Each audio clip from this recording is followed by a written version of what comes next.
Fascist Hasina সরকারের সাবেক অবৈধ মন্ত্রী এবং অবৈধ এমপি সাবির হোসেন চৌধুরীকে আজকে একটি হত্যা মামলায় এজাহার নামী আসামি সে এই মামলায় তদন্তকারী কর্মকর্তা তাকে বিজ্ঞ আদালতে উপস্থাপন করেন এবং এই মামলায় তাকে উপস্থাপন করে 10 দিনের রিমান্ড প্রার্থনা করেন। আপনারা জানেন যে এই সাবির হোসেন চৌধুরী শেখ হাসিনার ফ্যাসিস্ট সরকারের একজন দোসর এবং সে গত নির্বাচনের সময় পিটার হাসের সঙ্গে সে বৈঠক করে এই শেখ হাসিনাকে নির্বাচনে বৈধতা দেওয়ার জন্য সে দোতালি করেছে এবং মুগদাতে ছাত্র জনতা যে আন্দোলন হয়েছিল এই আন্দোলনের সময় যে মুগদাতে ব্রিজের নিচে গুলি করে যে আহত করা হয়েছিল, অনেকে হত্যা করা হয়েছিল, তাদেরকে চিকিৎসা দেওয়ার জন্য সেই মুগদা মেডিকেল কলেজে গেট বন্ধ করে দেওয়া হয়েছিল, তাকে চিকিৎসা করতে দেয় না এই সাবির হোসেন চৌধুরী। তাকে এই আপনারা জানেন যে গত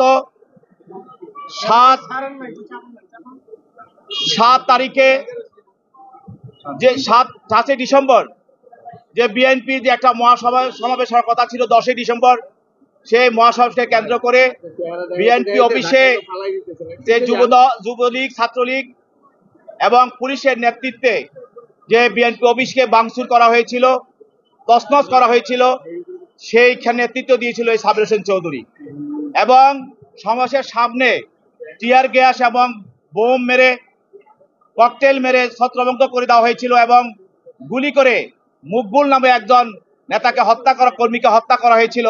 এর নেতৃত্বে ছিল, পরিকল্পনায় ছিল সাবির হোসেন চৌধুরী।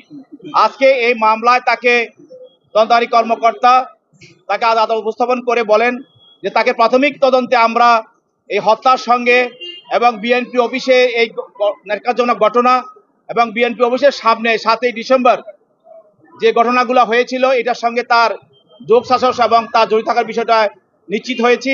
এই জন্য আরও জিজ্ঞাসাবাদ করার জন্য এই হত্যার সঙ্গে কারা জড়িত এবং এই হত্যার বিষয়ে কারা সহায়তা করেছে এবং পরিকল্পনা করেছে তাদেরকে বের করা দরকার, সেই জন্য তার জন্য 10 দিন রিমান্ড প্রার্থনা করেছেন বিজ্ঞ আদালত। তার পক্ষের আইনজীবীরাও তার রিমান্ড বাতিল করে জামিন প্রার্থনা করেছেন। উভয় পক্ষের শুনানি অন্তে বিজ্ঞ আদালত এই মামলায় তাকে 5 দিনের রিমান্ড মঞ্জুর করে।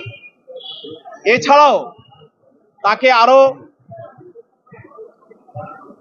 6টি মামলায়, খিলগাঁও থানার আরো কয়েকটি মামলায় তাকে হত্যা মামলায় সোনারেশ করা হয়।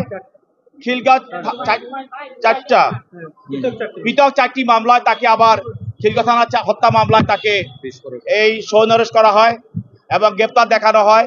এটাও বিজ্ঞ আদালত আদেশ প্রদান করেন এবং পরবর্তীতে তাকে রিমান্ড মঞ্জুর করে তাকে তদন্তকারী কর্মকর্তার হেফাজতে প্রদান করেন।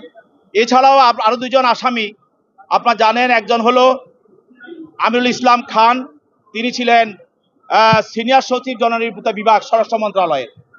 তার নেতৃত্বে সেখানে জনগণের নিরাপত্তা দূরের কথা, যে জনগণকে হত্যা এবং গুলি এবং তাদেরকে গুম করার পিছনে এই ফ্যাসিস্ট সরকারের সহযোগিতা করেছিল সে। আরো ছিল নজিবুর রহমান।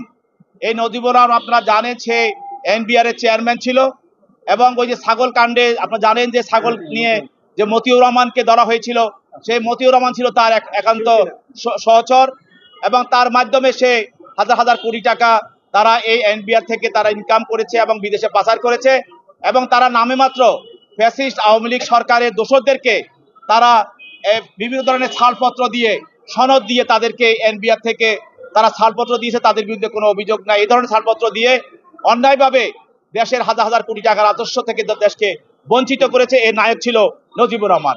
এই 2 জনকে একটি হত্যা মামলায়, পল্টন থানার একটি হত্যা মামলায় বিজ্ঞ আদালতে উপস্থিত করা হয়। তদন্তকারী কর্মকর্তা তাদের জন্য 10 দিন রিমান্ড প্রার্থনা করেন বিজ্ঞ আদালত। উভয় পক্ষের শুনানি অন্তে, তাদের পক্ষের আইনজীবী ছিল, উভয় পক্ষের শুনানি অন্তে তার বিরুদ্ধে 3 দিনের রিমান্ড মঞ্জুর করে, প্রত্যেককে 3 দিন রিমান্ড মঞ্জুর করেন এবং তাদেরকে তদন্তকারী কর্মকর্তার হেফাজতে প্রদান করেন।